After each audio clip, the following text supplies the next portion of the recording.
Hi friends, இன்றைக்கி மே 9 வியாழக்கிழமை பாக்யலட்சுமி சீரியலில் என்ன நடக்க போகுது அப்படின்றத பற்றி இப்போ நம்ம பார்த்துடலாம். இப்போ பார்த்தீங்கன்னா செல்வி பாக்யாட்ட உட்காந்து பேசிகிட்டு இருக்காங்க. ஏன்க்கா உனக்கு கொஞ்சம் கூட கஷ்டமாகவே இல்லையா? என்னதான் என் புருஷன் குடிகாரனாக இருந்தாலும் 4-5 லேடிஸ் எல்லாம் வச்சுட்டுலாம் இருந்து பிரச்சனைலாம் பண்ணிட்டு இருந்தாரு.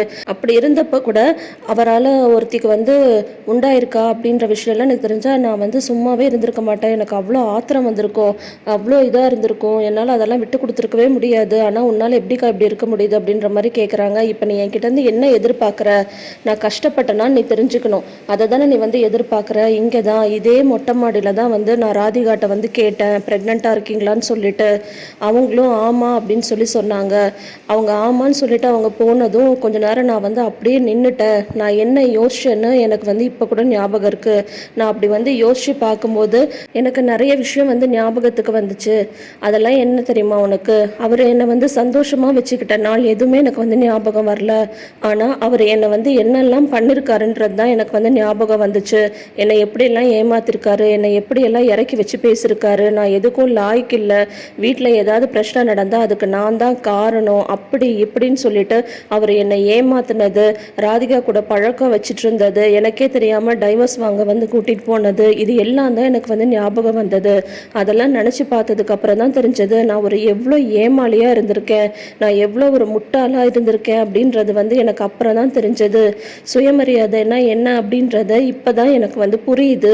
ஆனால் இதுக்கு மேலே அவர் என்கிட்ட ஏதாவது பிரச்சனை பண்ணாருன்னு வையேன், அவ்வளோதான், அவரை நான் சும்மாவே விட மாட்டேன் அப்படின்னு சொல்கிறாங்க பாக்யா.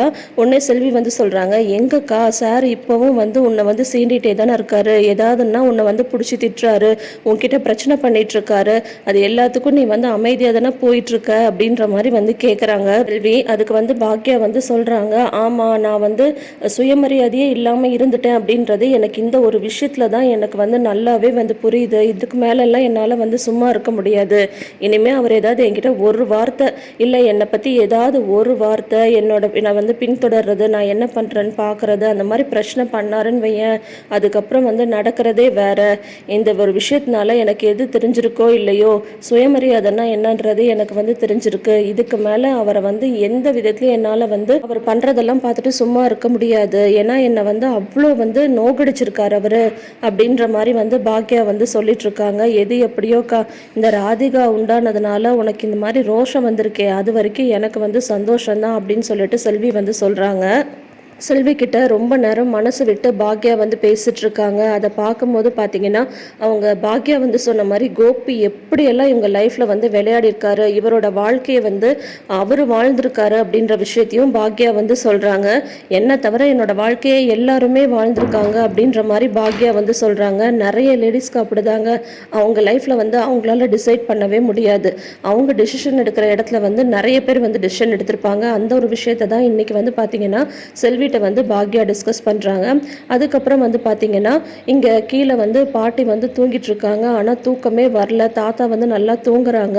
இவங்க ராதிகா பட்டுன்னு பேசினதையே நினச்சி பார்க்குறாங்க. கோபியோட பசங்களை பற்றி நான் எதுக்கு கவலை பண்ணணும், அவங்க என்ன என் பசங்களா அப்படின்ற மாதிரிலாம் ராதிகா சொல்கிறாங்க இல்லையா, அதெல்லாம் பாட்டி நினச்சிட்டு இருக்காங்க. அதுக்கப்புறம் பார்த்தீங்கன்னா இவங்க புரண்டு படுக்கிறத பார்த்துட்டு தாத்தாக்கும் தூக்கம் தெளிஞ்சிடுது. என்னாச்சுன்னு, என்ன தூங்கலையா அப்படின்னா தான் என்னமோ தூக்கமே வரல, சாப்பிட்டது ஏதோ சரிக்கலன்னு நினைக்கிறேன் அப்படின்ற மாதிரி சொல்கிறாங்க. ஆனால் தாத்தாக்கு டவுட்டு, ஏதோ ஒரு விஷயத்தை இவங்க மறைக்கிறாங்க அப்படின்ட்டு. ஆமா நீயும் கோபி எங்கே போனீங்க அப்படின்றாங்க. ஏன் அப்படின்றாங்க. இல்லை உன் பையன் கூட நீ போயிட்டு வந்ததுக்கப்புறம் தான் உங்கள் முகமே சரியில்லை, அப்படி எங்கே அவன் கூட்டிகிட்டு போனான் அப்படின்றாங்க. அதெல்லாம் ஒன்றும் இல்லைங்க, அவன் சும்மா தான் என்னை கூட்டிகிட்டு போனான், ஏன் என் பையன் கூட நான் வெளியில் போகக்கூடாது அப்படின்றாங்க. சும்மா இந்த கதைலாம் என்கிட்ட விடாத, என்னவோ நடந்திருக்கு, என்ன விஷயம் சொல்லு அப்படின்ற மாதிரி தாத்தா சொல்கிறாங்க. அது ஒன்றும் இல்லைங்க, ஜெனியோட வீட்டிலேருந்து எல்லாம் வந்திருந்தாங்கல்ல, அவங்க கோபியை ஒரு மாதிரி பேசிட்டாங்களாம், அதை தான் என்கிட்ட சொல்லி வருத்தப்பட்டுட்டு இருந்தான் அப்படின்ற மாதிரி போய் சொல்லிடுறாங்க பாட்டி. சரி நான் போய் கொஞ்சம் சுடு தண்ணி வச்சு குடிச்சிட்டு அதுக்கப்புறம் படுக்கிறேன் அப்படின்ட்டு வெளியில் எழுந்திரிச்சு போகிறாங்க. இதுக்கு மேலே இருந்தால் தாத்தா கேட்பாரு அப்படின்னு சொல்லிட்டு. ஆனால் தாத்தா சொல்கிறாரு, இல்லை ஏதோ போய் சொல்கிறா, ஏதோ ஒரு விஷயத்தை மறைக்கிறா, இருக்கட்டும், கத்திரிக்காய் முத்துனா கடத்தருவுக்கு வந்து தானே ஆகணும், அப்போ பார்த்துக்கிறேன் அப்படின்ற மாதிரி தாத்தா சொல்லிடுறாரு. அதுக்கப்புறம் பார்த்தீங்கன்னா இவங்க பாட்டி வெளியில் வராங்க. பார்த்தா சோஃபாவில் வந்து கோபி வந்து உட்காந்துட்ருக்காரு. அம்மா அப்படின்னு சொல்லிட்டு பேச வராரு. என்னம்மா மணி 12:30 ஆகுது, நீங்கள் இன்னும் தூங்கலையா அப்படின்னு சொல்லி கேட்குறாரு. உடனே பாட்டி வந்து திட்டுறாங்க. தூங்குற மாதிரியான விஷயத்தையா நீ வந்து என்கிட்ட வந்து சொல்லியிருக்க? இல்லை நான் ஒரு விஷயம் கேட்குறேன், என்னடா நினச்சிட்டு இருக்கா அந்த ராதிகா? என்ன அவள் வந்து புரிஞ்சுதான் பேசுகிறாளா புரியாமல் பேசுகிறாளா? உன் பசங்களை பற்றியெல்லாம் கவலைப்பட முடியாது அப்படின்ற மாதிரி வந்து அப்படியே எடுத்துரிஞ்சு பேசிகிட்டு இருக்கா.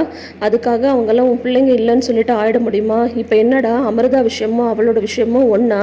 அமிர்தாவுக்கு வந்து குழந்தை இருக்குது, எழிலுக்கு வந்து குழந்தை இல்லை. அதனால் வந்து 2 பேருக்கும் ஒரு குழந்தை வேணும் அப்படின்னு சொல்லிட்டு நான் வந்து சொன்னேன். ஆனால் உனக்கு அப்படியா? உனக்கு 3 பசங்க இருக்காங்க, அதுவும் கல்யாணம் ஆன பசங்க. அவளுக்கும் வந்து குழந்தை இருக்குது. அதுக்கப்புறம் எதுக்கிட்ட அவங்களுக்கு இந்த குழந்தை? ஊர் உலகம் என்ன பேசும்?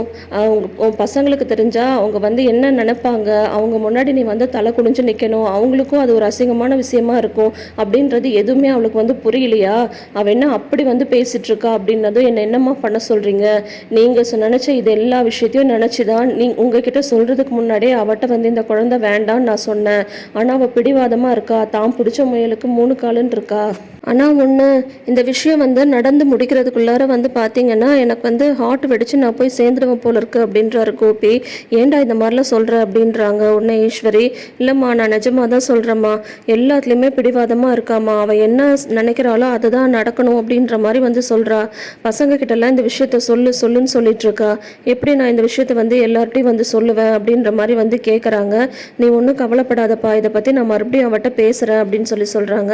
என்னம்மா சொல்கிறீங்க? நீங்கள் சொன்னால் மட்டும் அவள் என்ன கேட்கவா போகிறா? அவள் எப்படி பேசினான்னு நீங்கள் தான் பார்த்தீங்கல்ல, கண்ணை உருட்டி உருட்டி அப்படி பேசுகிறா. அவட்ட பேசவே எனக்கு வந்து பயமாக இருக்குது அப்படின்ற மாதிரி வந்து சொல்கிறாங்க. நிஜமாக சொல்கிறேன், இதை நினச்சி வந்து கண்டிப்பாக நான் நெஞ்சு வலி வந்து போயிடுவேன் அப்படின்ற மாதிரி 2-3 தடவை சொல்லிடுறாரு கோபி. உடனே அவங்க அம்மாவுக்கு ரொம்ப கஷ்டமாக போயிடுது. விடுப்பா எதாக இருந்தாலும் பார்த்துக்கலாம், நீ வந்து இதை பற்றியே நினச்சி கவலைப்பட்டுட்டு இருக்காத அப்படின்ற மாதிரியெல்லாம் வந்து சொல்கிறாங்க. கோபி சார், இதெல்லாம் வந்து நீங்கள் பாக்யாவை ஏமாற்றி ராதிகாவை வந்து கல்யாணம் பண்ணுறதுக்கு முன்னாடி வந்து யோசிச்சிருக்கணும்.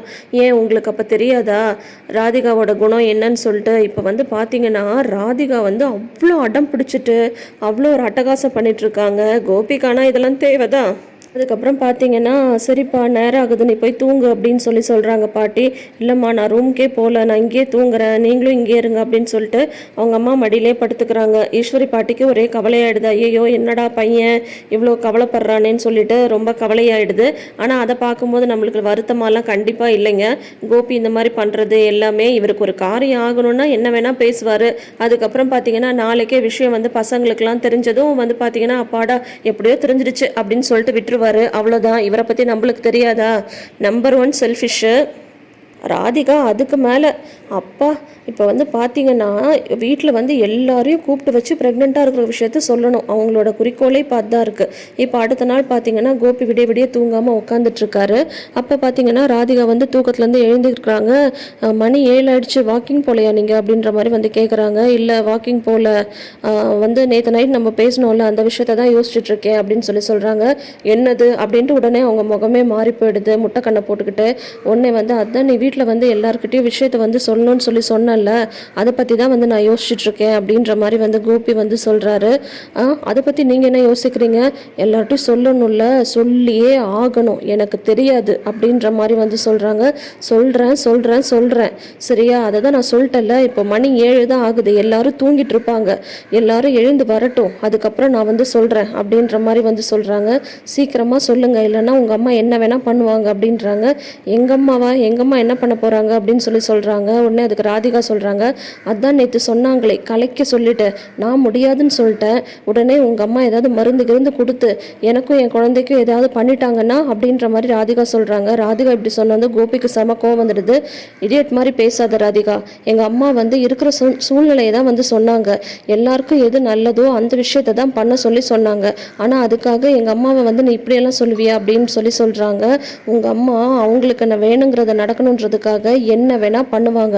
நான் இப்பயும் சொல்கிறேன், நீங்கள் வந்து இந்த விஷயத்தை டக்குன்னு வீட்டில் வந்து சொல்லன்னா எல்லாருக்கும் தெரியறதுக்கு முன்னாடியே ஏதாவது மருந்து கொடுத்து என் குழந்தைய வந்து கலைச்சிடுவாங்க, எனக்கும் என் குழந்தைக்கும் என்ன வேணால் நடக்கலாம், அந்த மாதிரியான ஒரு ஆள் தான் உங்கள் அம்மா அப்படின்ற மாதிரி வந்து அவ்வளோ ஒரு ஆக்ரோஷமாக சொல்கிறாங்க ராதிகா. உடனே கோபிக்கும் பயங்கர கோவம் வந்துடுது. ஸ்டாப் இட் ராதிகா, என் மம்மியை பற்றி இனிமேல் நீ இந்த மாதிரிலாம் வந்து பேசுகிற வேலை வச்சுக்காத, உனக்கு என்ன எல்லாரையும் வந்து எழுப்பி விஷயத்த சொல்லணும் அவ்வளோதானே, நான் வந்து விஷயத்த சொல்கிறேன் அப்படின்ட்டு எங்கேயோ வெளியில் கிளம்ப பார்க்குறாரு. எங்கே போகிறீங்க அப்படின்ற சொல்கிறாங்க, வாக்கிங் போகிறேன் அப்படின்னு சொல்கிறாங்க. இப்போ தான் போகிறதுக்கு மூடலன்னு சொன்னீங்க, அதுக்குள்ளார போகிறீங்க அப்படின்னு சொல்கிறாங்க. உடனே கோபி வந்து சொல்கிறாங்க, அதுதான் இப்போ நீ பேசி பேசி எங்கேயாவது வெளியில் போனால் போதுன்ற மாதிரி நினைக்க ஆரம்பிச்சிட்டல, நினைக்க வச்சுட்டல. அதனால் இப்போ நான் வாக்கிங் போயிட்டு திரும்பி வரும்போது பார்த்தா எல்லாரும் முழிச்சிட்ருப்பாங்க. எல்லாரையும் கூப்பிட்டு நீ சொன்ன மாதிரி விஷயத்தை போட்டு உடச்சிட்றேன், போதுமா, உனக்கு அதுதானே வேணும் அப்படின்ற மாதிரி வந்து கோவமாக வந்து சொல்லிட்டு போகிறாங்க. வந்து சொல்லணும் புரியுதா அப்படின்ற மாதிரி அப்படியே மிரட்டி விட்டு அனுப்பி வைக்கிறாங்க ராதிகா. இந்த மாதிரியோட இன்னைக்கு எபிசோடை வந்து முடிச்சிருக்காங்க. நேற்று வந்து ஒரு ப்ரமோ ரிலீஸ் பண்ணியிருந்தாங்க. அதில் வந்து பார்த்தீங்கன்னா எல்லாரையும் கூப்பிட்டு வச்சு நடுவில் வந்து ராதிகாவும் கோபியும் நின்றுட்டுருக்காங்க. கோபி உங்கள் எல்லார்ட்டையும் ஒரு விஷயத்த சொல்லணுமா அப்படின்ற மாதிரி வந்து சொல்கிறாங்க. என்னன்னு பசங்கள்லாம் கேட்குறாங்க. இவர் தயங்கி நிற்கிறாங்க. உள்ளேருந்து பாக்யா வந்து கோபியே பார்த்துட்ருக்காங்க. அப்படியே கால் மேலே கால் போட்டு ஜம்முன்னு உட்காடுறாங்க. கோபி வந்து அதை பார்த்து அப்படியே முறைக்கிறாரு. அதுக்கப்புறம் பார்த்தீங்கன்னா இவர் தயங்கிட்டே இருக்காரு. டக்குன்னு பாக்யா வந்து எழுந்து வந்துடுறாங்க. வந்துட்டு என்ன ஒரு சின்ன விஷயம் சொல்ல இவ்வளோ யோசிக்கிறீங்க அப்படின்னு சொல்லிட்டு, டே பசங்களா, அவங்க அப்பா மறுபடியும் அப்பா ஆக போறாரு அப்படின்ட்டு கெத்தா வந்து பாக்யா வந்து சொல்றாங்க. கோபிக்கு பார்த்தீங்கன்னா அப்படியே திருடனுக்கு தேள் கொட்டின மாதிரி இருக்கு. ஏன்னா பாக்யா வந்து இதுக்கே இவ்வளோ யோசிக்கிறீங்க சொல்லுங்க அப்படின்ற மாதிரி வந்து அவங்க எழுந்து வந்து சொல்றாங்க. அந்த டைம்ல பாக்யாவை பார்க்கவே அவ்வளோ ஒரு மாசா இருந்தது. இந்த மாதிரியான ஒரு மாஸ் பாக்யாவை தான் நம்ம நேயர்களாகிய எல்லாருமே வந்து எதிர்பார்க்குறோம். கோபிக்கும் ராதிகாவுக்கும் செம சண்டை நடக்குது. இப்போ வந்து பார்த்தீங்கன்னா ராதிகா மேலே கோபிக்கு வந்து லைட்டாக வெறுப்பு வரவே ஆரம்பிச்சிடுச்சு. அந்த மாதிரி தான் வந்து இப்போ வந்து இன்றைக்கி நடந்த எபிசோடில் வந்து காட்டியிருக்காங்க. ஸோ இந்த குழந்தை விஷயத்தினாலேயே கோபிக்கும் ராதிகாவுக்கும் பிரச்சனை ஏதாவது வருமா, என்னெல்லாம் நடக்க போகுது அப்படின்றத இனி அடுத்தடுத்து வர்ற எபிசோட்ஸை பார்த்து நம்ம தெரிஞ்சுக்கலாம். இந்த எபிசோடில் இன்னொரு சந்தோஷமான விஷயம் என்னன்னு சொல்லிட்டு பார்த்தீங்கன்னா, நல்ல வேலையாக செல்வி வந்து பாக்யாட்ட நீங்கள் பழனி அண்ணனை கல்யாணம் பண்ணிக்கோக்கான்னு சொல்லலை. அப்படி மட்டும் இன்றைக்கி சொல்லியிருந்தாங்கன்னா பாக்யாவோட இந்த ஒரு நல்ல ஒரு சீனில் வந்து அந்த ஒரு முக்கியத்துவமே குறைஞ்சி போயிருக்கும். அந்த மாதிரி அவங்க எதுவும் சொல்லாமல் பாக்யா வந்து இன்னைக்கு மனசு விட்டு பேசினது உண்மையிலேயே பார்க்க நல்லா இருந்தது.